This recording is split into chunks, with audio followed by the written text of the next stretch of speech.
recording anything. Hannah was looking at it too. She didn't say anything. Neither did I. The third item in the cylinder, another piece of oilcloth smaller than the first.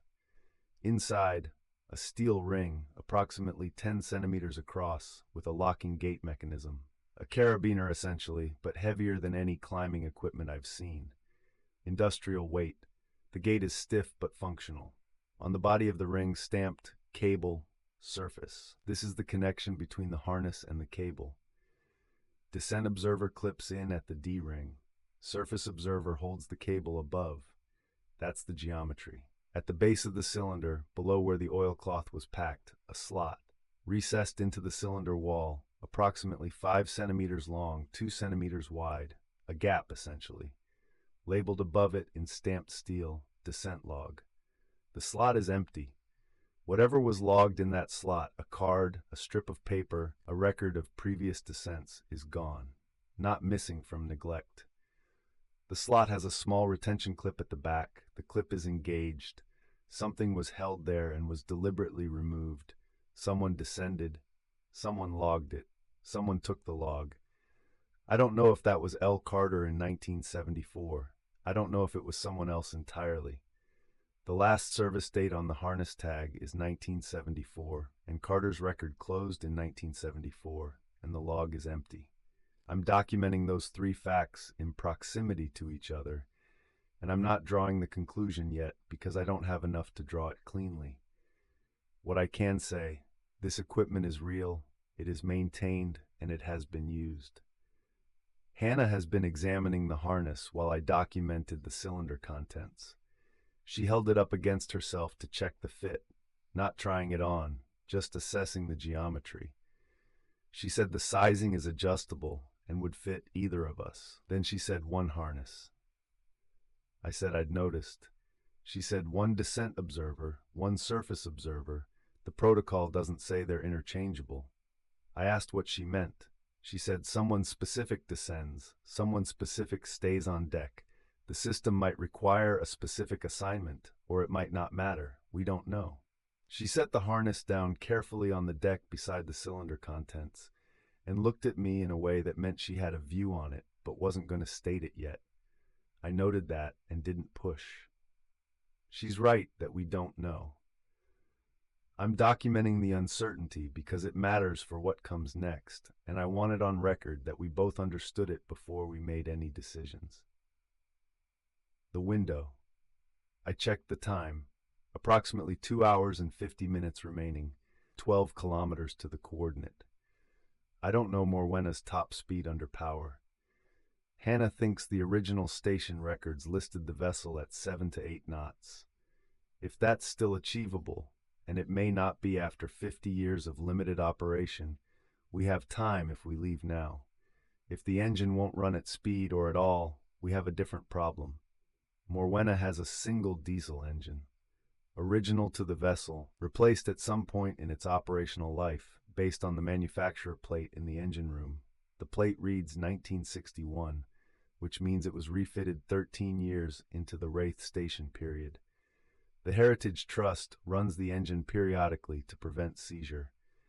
Hannah found the maintenance log in the engine room and checked the last entry, 3 months ago. The engine ran. I'm going to document what happened in the engine room without excessive detail because we need to be moving and I can fill in specifics later. The engine room is at the aft end of the lower deck. A tight space, low headroom, smelling of diesel, and the particular mustiness of machinery that is maintained but not worked. The engine itself is larger than I expected for a vessel this size. It occupies most of the available floor space, leaving a narrow path around 3 sides for access. The fuel tank read approximately 2/3 full on the gauge mounted beside the door, which is either very fortunate or further evidence that someone has been attending to this vessel beyond the Trust's official maintenance schedule. A heritage vessel at a static berth does not consume fuel. Hannah ran through the startup sequence from the maintenance log. Fuel valve open, air bleed at the secondary filter, raw water seacock confirmed open. throttle to the start position, which on this engine is a specific detent on a lever mounted above the control panel rather than a standard throttle grip. The first two attempts on the starter produced engagement, but no ignition. The engine turned over, fuel reaching the injectors, but the compression cycle didn't complete. On the third attempt, it caught. Not smoothly.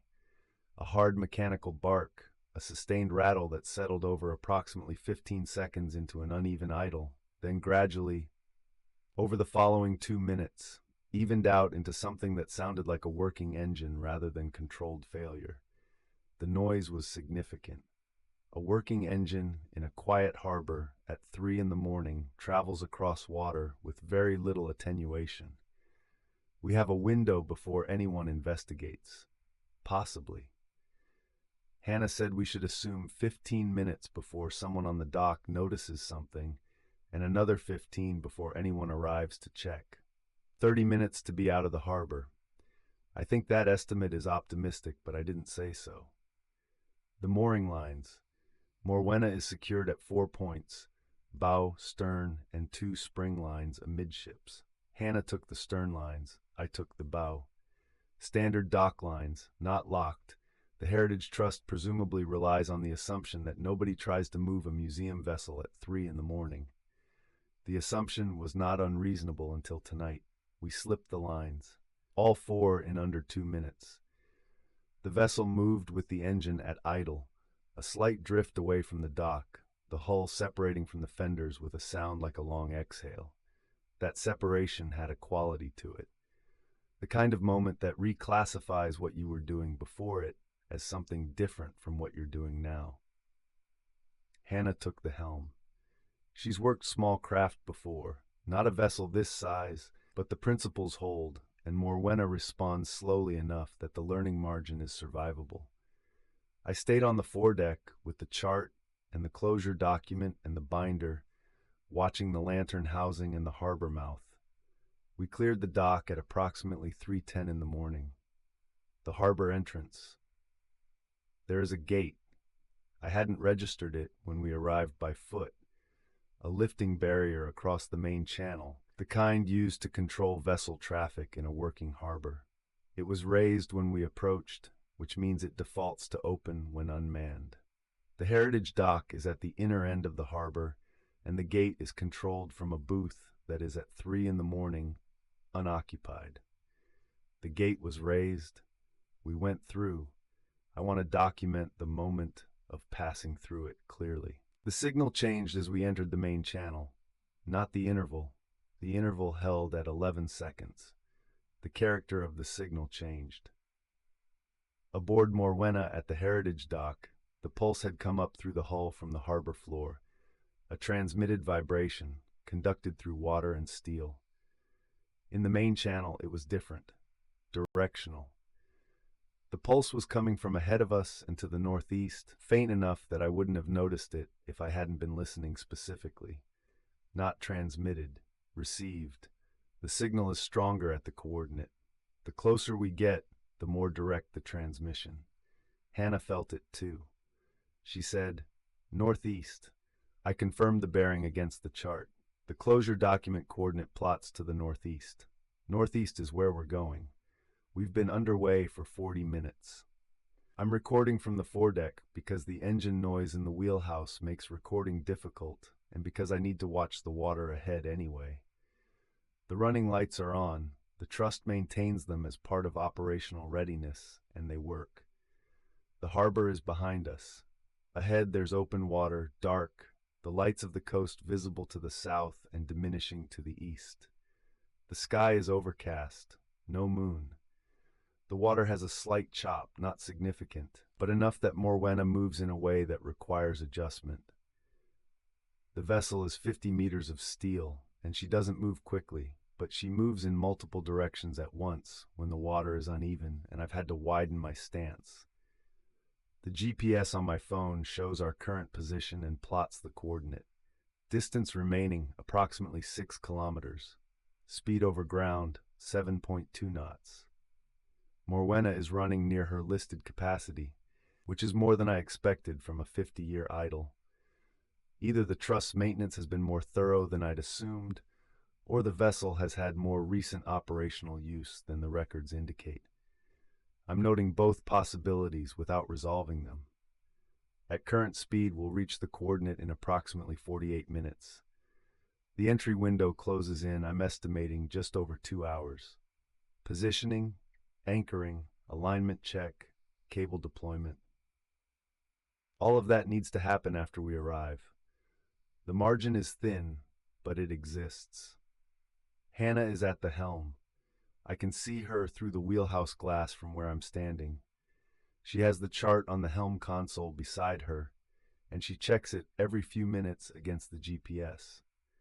She looks like someone who has been doing this for a long time, which is not something I would have said about her 3 weeks ago. There's something in how she moves on this vessel that is specific to it, not generic boat handling, something more particular. I filed that and didn't raise it. We don't have time for it right now, and she'll tell me what she knows when she decides to. I've been thinking about the descent log slot. Empty. Deliberately emptied. If L. Carter descended in 1974 and logged it, and then someone removed the log, that's suppression of the record. The same mechanism the archive uses on investigators who fail. Close the record, remove the name, the document persists, the witness does not. Carter's investigator reg closed in 1974. The log slot is empty. If Carter descended and the node did something, failed, rejected, aborted, the record of the attempt was removed by the same system that removed Carter's status details from the investigator file. That's not a conclusion. That's a sequence of facts that fit together in a way I don't know how to ignore. One harness, tag numbered 1, sequence indicator. If there's a 1, there should be a 2. The cylinder only held one harness, which means either there's a second cylinder somewhere aboard this vessel that we haven't found, or the second harness was removed along with the descent log, or descent number 2 has never been equipped. I keep returning to that last possibility. If the harness tag is part of a numbered sequence and only one has ever existed, then descent number 2 wasn't planned, it was contingent, waiting on something that hadn't happened yet. Carter descended in 1974. Carter failed, or didn't reach the threshold, to use the language on the Velasquez card. The node remained active, the descent log was removed, and number 2 is still sitting in a cylinder in the lantern housing of a vessel that has been in a heritage dock for 23 years. Waiting. I'm going to search the lantern housing again when we anchor. If there's a second cylinder, it will be in a second panel or behind a second bracket. I should have looked more carefully the first time, but the binder was the priority, and I wasn't looking for a sequence yet. The signal ahead is clear now without listening for it. 11 seconds, consistent, coming from the water directly ahead of us on this bearing. The lantern plate is facing northeast on the current heading and has been since we cleared the harbor entrance. Whatever alignment the protocol requires for descent, we're maintaining it passively just by following the coordinate bearing. The vessel orients herself. I don't know if that's mechanical or something else, and I'm leaving that question alone for now. Hannah's voice from the wheelhouse. 4 kilometers. I acknowledged and checked the window calculation again. 1 hour and 40 minutes remaining. We'll make it to the coordinate with time to anchor and align. Whether we make it through whatever comes after the alignment is a different question, and one I don't have enough information to answer. The harness is on the deck beside me. The laminated card is tucked into my jacket. The cable is still coiled in the lantern base compartment. I'm watching the water ahead, and the signal is steady, and the lantern plate is facing the right direction, and